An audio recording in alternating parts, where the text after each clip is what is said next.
Hi friends, എല്ലാവർക്കും പുതിയ വീഡിയോയിലോട്ട് സ്വാഗതം. എത്ര പെട്ടെന്നല്ലേ ദിവസങ്ങളൊക്കെ കടന്നു പോകുന്നേ. അനിയൻ്റെ ലൈസൻസിൻ്റെ കുറച്ച് ആവശ്യങ്ങൾക്ക് വേണ്ടി എമർജൻസി ലീവ് എടുത്ത് വന്നതാണ് കേട്ടോ പുള്ളി. ദിവസങ്ങൾ ഇതേ പെട്ടെന്ന് അങ്ങോട്ടേക്ക് കഴിഞ്ഞു പോയി. കുഞ്ഞിനെ ഫസ്റ്റ് ടൈമാണ് കേട്ടോ അനിയൻ കാണുന്നത്.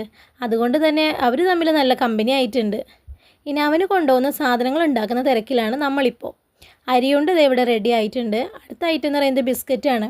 ഈ കാണുന്ന ഐറ്റംസ് എല്ലാം അമ്മയുടെ സ്വന്തം പ്രിപ്പറേഷനാണ്. പൊതുവെ അമ്മയ്ക്ക് പുറത്തുനിന്ന് സാധനങ്ങൾ വാങ്ങാൻ വലിയ താല്പര്യമില്ല കേട്ടോ. ഈ കാണുന്നത് ചോക്ലേറ്റ് ബിസ്ക്കറ്റാണ്, പിന്നെ ഹോർലിക്സ് ബിസ്ക്കറ്റ്, അങ്ങനെ കുറച്ചധികം ഐറ്റംസ് അമ്മ ഉണ്ടാക്കിയിട്ടുണ്ട്. ഇത് നമ്മുടെ മെയിൻ ഐറ്റം കേക്കാണ് കേട്ടോ. ഈ കാണുന്ന നാരങ്ങ അച്ചാറല്ല, ചിക്കൻ അച്ചാറാണ്. കൂടാതെ ബീഫ് അച്ചാറും പോർക്ക് ഫ്രൈ എല്ലാം ഉണ്ട്. അതൊന്നും ഇപ്പോൾ പാക്കിങ്ങിൽ എടുത്തിട്ടില്ല കേട്ടോ. അത് പോകാൻ നേരത്തെ പാക്ക് ചെയ്യാമെന്ന് വിചാരിച്ചിട്ടാണ്. പിന്നെ ബാക്കിയുള്ള ഐറ്റംസ് എല്ലാം നമ്മളിവിടെ പാക്ക് ചെയ്തിട്ടുണ്ട്. മിക്സർ, ബിസ്ക്കറ്റ്, കപ്പലണ്ടി, അങ്ങനെ ഒരുപാട് ഐറ്റംസ് ഉണ്ട്. ഇത് അവന് മാത്രമല്ല, അവൻ്റെ ഫ്രണ്ട്സിൻ്റെയും കൂടിയാണ് കേട്ടോ. പ്രവാസ ജീവിതം എന്ന് വെച്ച് കഴിഞ്ഞാൽ നമുക്ക് ഏറ്റവും കൂടുതൽ വിഷമം ഒഴിവാക്കുന്നൊരു സംഭവമാണല്ലേ. കണ്ണടച്ച് തുറക്കുമ്പോഴേക്കായിരിക്കും ദിവസങ്ങളൊക്കെ കടന്നു പോവുക.